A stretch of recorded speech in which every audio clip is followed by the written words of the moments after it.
শুধুমাত্র আওয়ামী লীগের বিরুদ্ধে আপনাকে দাঁড়াইতে হচ্ছে দেখে আপনি যে জঙ্গি থেকে ভালো হয়ে গেলেন তা না কিন্তু। তালেবানদেরকে আমেরিকানরা এসে রুল করতেছিল দেখে তালেবানরা যে জঙ্গি না তা কিন্তু না। তালেবানরা স্টিল জঙ্গি, এন্ড আপনারাও স্টিল জঙ্গি। শেখ হাসিনার সময় যেটা করছিলেন সেটাও ছিল জঙ্গিবাদ, আর এখন যেটা করতেছেন ওটাও জঙ্গিবাদ। এবং তখনও আপনারা গুলি করে মেরে ফেললে আমরা কিছু বলি নাই, এখনো বলবো না। এবং এখন পর্যন্ত শাপলা চত্বর নিয়ে কোনো ধরনের আমাদের উইং থেকে কোনো সাপোর্ট পান নাই দেখে শাপলা চত্বর নিয়ে কোনো ধরনের বড় কিছু করতে এখনো পারেন নাই।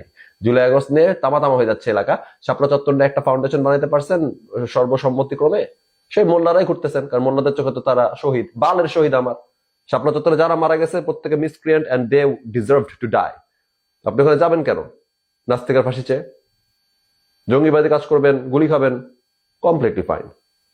এবং সামনে যদি আবারও গুলি করা হয় আপনাদেরকে, I will endorse the government যে আপনারা গুলি করেন দরকার হইলে। কিন্তু তারপরও তো আপনার জঙ্গিবাদ প্রশ্রয় দেওয়া যাবে না। জঙ্গিবাদ পৃথিবীর কথা প্রশ্রয় দেয় না।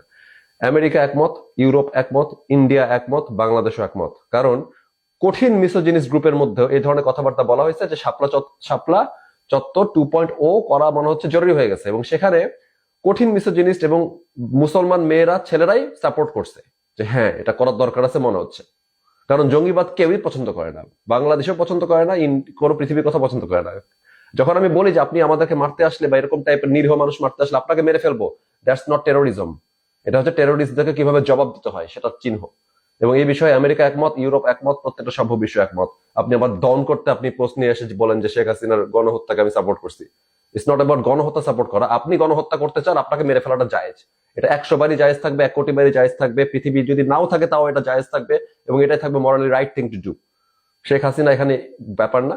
এবং আপনি মোল্লা নাকি আপনি খ্রিস্টান এটাও ব্যাপার না। প্রত্যেকটা ক্ষেত্রে আপনাকে গুলি করা জায়েজ থাকবে যদি আপনি এই ধরনের কথাবার্তা বলেন। কারণ জঙ্গিদেরকে এভাবে ট্রিট করতে হয়।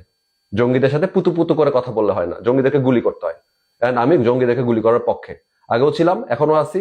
আমার কখনো কোনো বক্তব্য চেঞ্জ হয় নাই। কিন্তু আমার কথা টুইস্ট করে আপনারা যদি বলতে চান যে শেখ হাসিনাকে ক্ষমতায় রাখার জন্য আমার 14 কোটি মানুষ মারতে হবে বলতেছি, তাহলে আপনার পুটকি আমি মারি, এগুলাতে আমি ব্যাখ্যা দেওয়ার চেষ্টা করবো না। এখানে কোনো নেগোসিয়েশন নাই, এখানে কোনো আলাপের জায়গা নাই। জঙ্গিবাদের পক্ষে যদি আপনি কথা বলেন, এখানে আপনাকে বোঝানোর ব্যাপারও নয়, আপনাকে সরাসরি গুলি করা যাবে।